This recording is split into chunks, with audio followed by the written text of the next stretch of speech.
दिल्ली के मियाँवाली नगर में एक विश्वास अटल मेगा हेल्थ कैंप एवं तुलसी पूजन समारोह का आयोजन। आज दिल्ली के मियाँवाली नगर में एक विश्वास अटल मेगा हेल्थ कैंप एवं तुलसी पूजन समारोह बड़े ही हर्षोल्लास और श्रद्धा के साथ संपन्न हुआ। इस अवसर पर समाज सेवी और स्वास्थ्य जागरूकता का सुंदर संगम देखने को मिला। कार्यक्रम में डॉक्टर महेश व्यास, श्री बलम जी, श्री वीरेंद्र नागपाल जी, माननीय राजीव छपड़ा, नवीन जी तथा क्षेत्रीय निगम पार्षद मोनिका गोयल विशेष रूप से उपस्थित रही। इस आयोजन का मुख्य उद्देश्य लोगों को स्वास्थ्य, खान पान और जीवन शैली के प्रति जागरूक करना था। डॉक्टर महेश व्यास ने अपने संबोधन में बताया कि सर्दियों और गर्मियों के मौसम में किन खाद्य पदार्थों का सेवन करना चाहिए और किन चीजों से परहेज जरूरी है, इस पर विशेष ध्यान देना स्वास्थ्य के लिए अत्यंत आवश्यक है। कार्यक्रम के दौरान मेगा मेडिकल कैंप का भी आयोजन किया गया, जिसमें आंखों से संबंधित जांच एवं ऑपरेशन परामर्श, घुटनों की बीमारी तथा अन्य सामान्य स्वास्थ्य सेवाओं की जांच और सलाह दी गई। स्थानीय लोगों ने बड़ी संख्या में पहुंचकर इस स्वास्थ्य शिविर का लाभ उठाया। आयोजकों ने बताया कि भविष्य में भी ऐसे जन कल्याणकारी कार्यक्रम आयोजित किए जाते रहेंगे। आज एक विश्वास अटल मेगा हेल्थ कैंप एवं तुलसी पूजन का आज 25 दिसंबर को मियाँवाली में आज उद्घाटन हुआ है सर। और आप विशेषज्ञ हैं, आप बताते हैं कि ये जो पोल्यूशन चल रहा है इसमें क्या खाना चाहिए, क्या नहीं खाना चाहिए, बताएं हमारे दर्शकों को। जैसा कि आप सबको पता है, दिल्ली में पोल्यूशन बढ़ रहा है। दिल्ली सरकार अपनी तरफ से बहुत सारे प्रयत्न कर रही है इसको कम करने के लिए, पर एज ए आयुर्वेदिक विशेषज्ञ मैं कुछ सलाह देना चाहता हूं जिससे उसके कुछ दुष्प्रभाव या उसके साइड इफेक्ट्स आपको कम से कम हो। तो सबसे पहले क्या करना है, हमें जो पूरा अपना रेस्पिरेटरी ट्रैक्ट है उसको क्लियर करना है। कैसे कर सकते हैं? पहले तो नाक है, नाक में कोई भी सरसों का तेल, तिल का तेल, जो भी आपके पास घर में है, घर से बाहर निकलने से पहले एक एक ड्रॉप दोनों तरफ डाल दीजिए। दूसरा गला है, गला नाक से हवा गले में जाती है, तो गले के लिए हमें गर्म पानी में थोड़ा सेंधा नमक मिला के सुबह और रात को, जब आप सुबह घर से निकले और जब आप शाम को घर पे वापस आए, तो गर्म पानी से गार्गल्स करने चाहिए। तीसरा, स्टीम। जो भी हमारा पोल्यूशन या पोल्यूशन के कण जितने भी हैं, अगर हमारे रेस्पिरेटरी ट्रैक्ट में कहीं जमा हो गए हैं, तो आपको सबसे पहले घर पे आते या सोने से पहले एक बार स्टीम जरूर लेनी चाहिए। तो इससे क्या होगा, जो आपका पूरा रेस्पिरेटरी ट्रैक्ट है वो क्लियर रहेगा, तो कोई भी आपको नुकसान नहीं होगा। डॉक्टर साहब, क्योंकि हम देखते हैं बच्चे आजकल जो है जो मोमोज ये इधर उधर बहुत ज्यादा जा रहे हैं, उनके लिए क्या कहना चाहेंगे, क्योंकि बीमारी तो फैल ही रही है। ये जितना भी हम चाइनीज फूड या फास्ट फूड खा रहे हैं, तो इसमें जो कैलोरीज बहुत ज्यादा रहती हैं, इसके अलावा मसाले बहुत ज्यादा रहते हैं। ये आगे जाके हमारे शरीर में respiratory tract as well as GIT tract की बीमारियां पैदा करती हैं। और साथ में सबसे इम्पोर्टेंट है, बच्चों में ये वजन बहुत बढ़ा रहे हैं। अगर बच्चों का वजन ज्यादा रहेगा तो उनमें जितने भी खांसी, जुकाम, गला खराब, और सबसे इम्पोर्टेंट है कि इम्यूनिटी बहुत कम रहेगी। और जैसे ही वो उनकी एज बढ़ेगी तो उनको डायबिटीज, ब्लड प्रेशर, ये बीमारियां होने के चांसेस बहुत ज्यादा रहेंगे।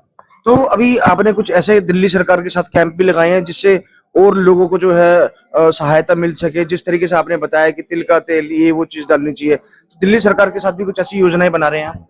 जी बिल्कुल, दिल्ली सरकार अपने साथ साथ सभी हेल्थ सेंटरों को और सभी अस्पतालों को आदेश दिया है कि वो इससे रिलेटेड जितनी भी बीमारियां के पेशेंट आते हैं उनको तत्वत उसकी चिकित्सा के लिए अलग अलग सेंटर बनाए जाए और उनकी चिकित्सा की जाए। अभी जो आपका हॉस्पिटल है, जो भी आपने बना रखा है, कृपया बताएं वो कहाँ पर है और लोग आपकी सेवाएं ले सकें। चौधरी ब्रह्म प्रकाश आयुर्वेद चिकित्सा संस्थान, ये दिल्ली सरकार द्वारा संचालित है, एक ऑटोनोमस इंस्टीट्यूट है। चौधरी ब्रह्म प्रकाश जो दिल्ली के प्रथम मुख्यमंत्री थे, उनके नाम पे है। ये खेरा डाबर नजफगढ़ के पास है।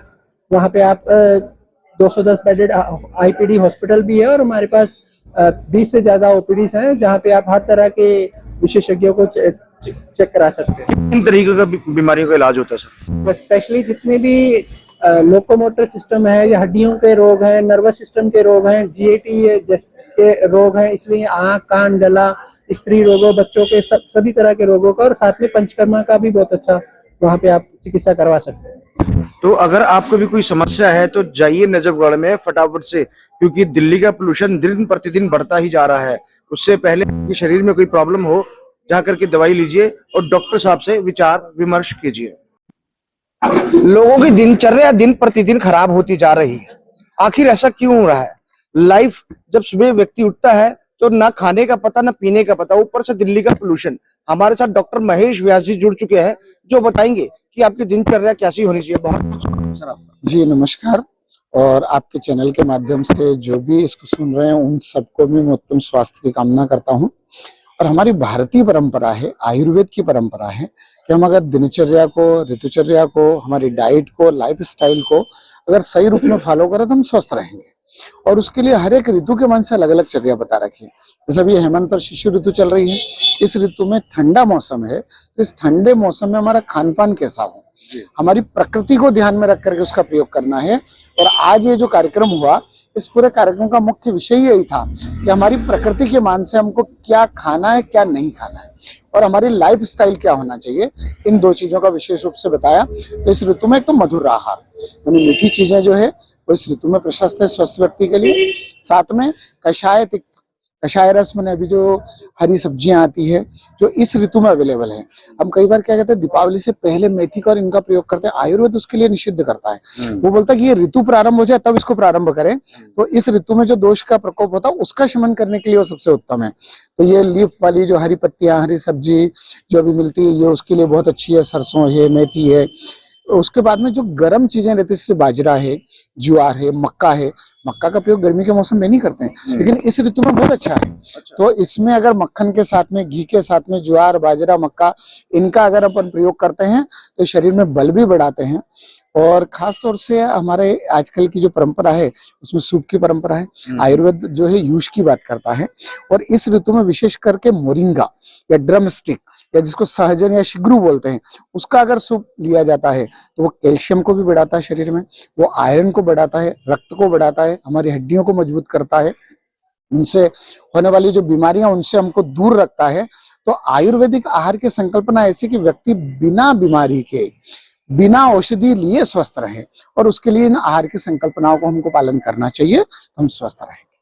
बच्चों में देखा जा रहा है कि मोमोज और जो बहुत सारी ऐसी चीजें हैं बच्चे बहुत ज्यादा ले रहे हैं, उनको क्या आप ज्ञान देना चाहेंगे? बिल्कुल, देखिए हमारे बच्चों का भी जो खान पान बिगड़ता जा रहा है।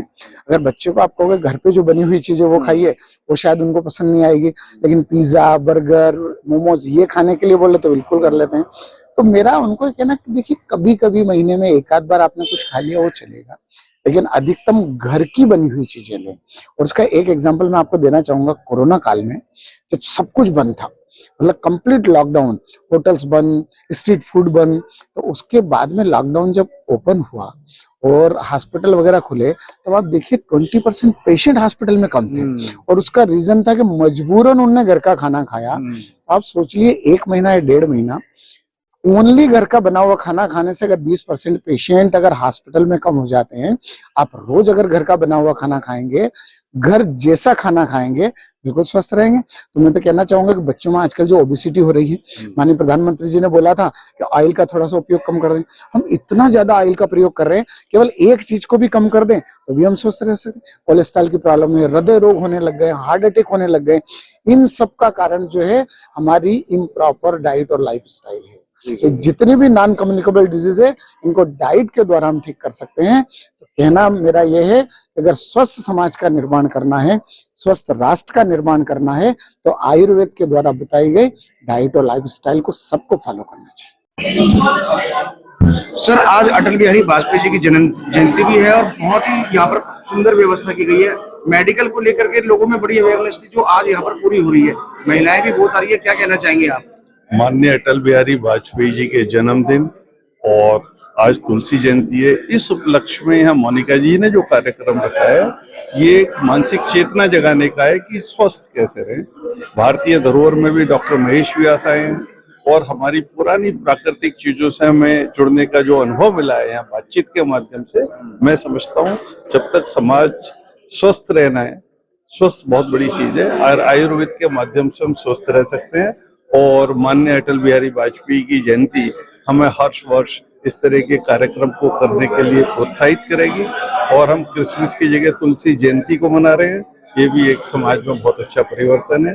मैं चाहता हूँ कि युवा सब इस चीज को माने और हम अपने देश को पुरानी पद्धति पर ले जाएंगे। 15 वर्ष पहले जैसे आप मिले थे आज भी वैसी है, आखिर इस खूबसूरती का राज क्या है?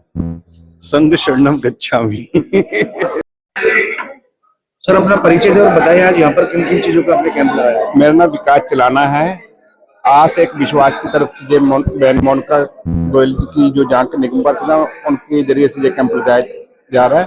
जहाँ पे आंखों के ऑपरेशन और अपना ईसीजी, हड्डियों की जांच, डॉक्टर गायनी और आयुर्वेदिक डॉक्टर भी आए हुए हैं। ये आज ही नहीं, समय समय पर हमारे कैंप लगते रहते हैं। जिस तरह कोई सोसाइटी RWA या उधर कच्ची कॉलोनी सलम एरिया में भी जैसे हमारे को कहते हैं कि हमारे एरिया में कैंप लगाओ, समय समय पर जगह जगह हमारे कैंप लगते रहते हैं। जी, तो आज विशेष क्या है यहाँ पर, क्योंकि काफी वक्ता भी आए हुए हैं। आज विषय दिया कि हमारे माननीय पूजनीय श्री अटल बिहारी वाजपेयी जी की जयंती है और आयुर्वेद के ऊपर भी सारी चीजें बताई जा रही हैं। तो अपने लिए कीड़े मकोड़े पशु जानवर सब करते हैं, हमारे को इंसान का जन्म मिला है, आप भी इंसान हम भी इंसान, आ रहे हैं उनके काम जो है परेशान। तो आपके सहयोग से हम सबसे अपील भी करना चाहते हैं, किसी भी तरह की कोई भी सेवा हो वो संपर्क कर सकते हैं, क्योंकि अकेला कोई भी आदमी है अगर वो परेशान है, कुछ नहीं कर सकता, तो उसको हमारे पास भेज दें। उनका रहना खाना पीना मरने तक संस्कार तक की जिम्मेवारी हमारी है। मोनिका जी, बहुत ही सुंदर व्यवस्था कर रखी है, जैसे कि देख रहे हैं लोग आ रहे हैं, और किन किन चीजों का आज यहाँ पर इलाज हो रहा है बताएं। देखिए, आज अटल बिहारी वाजपेयी हमारे श्रद्धेय पूर्व प्रधानमंत्री जी, जो कि भारत रत्न के नाम से जाने जाते हैं, राष्ट्र के प्रणेता हैं, आज उनकी 100वीं जयंती के उपलक्ष्य पर अटल मेगा हेल्थ कैंप के आयोजन, साथ ही आयुर्वेदिक गोष्ठी भी करी गई है, जिसमें कि हमारे डॉक्टर महेश व्यास जी के द्वारा बहुत सुंदर व्याख्यान किया गया, जिसमें कि उन्होंने बताया कि कैसे हमारा आहार होना चाहिए, कैसे इस ऋतुचर्या के अनुसार हमें हमारा भोजन होना चाहिए। और आज हमारे यहाँ पे सारे ही मतलब ब्लड टेस्ट या फिर BP, शुगर और मोतियाबिंद, काला हो चाहे सफेद हो, और हड्डियों का टेस्ट और गायनोकोलॉजिस्ट, सीनियर डॉक्टर कंसल्टेंट, और साथ ही मेमोग्राफी के लिए बस लगाई गई है, और चेस्ट के हो चाहे नी का हो उसका एक्सरे, और सभी तरह का आज यहाँ पे कार्यक्रम रखा गया। और साथ ही अटल बिहारी वाजपेयी जयंती के उपलक्ष्य पर हमने तुलसी पूजन का भी कार्यक्रम किया गया। तो मैं इस अवसर पर सभी अपने क्षेत्रवासियों को बधाई देती हूँ कि आज उन्होंने बढ़ चढ़ करके, हर एक RW के प्रधान जो वार्ड 48 के, सभी ने बढ़ चढ़ करके सहयोग लिया। और मैं कहते ना, हार नहीं मानूंगा, रार नहीं मानूंगा, काल के कपाल पर लिखता गाता हूँ, नया गीत कोई गाता हूँ, नया गीत कोई गाता हूँ। तो आज श्रद्धेय अटल बिहारी वाजपेयी जयंती हम सभी नमन करते हैं और सभी को श्रद्धांजलि अर्पित उनको करते हैं। Bureau report, team news time media.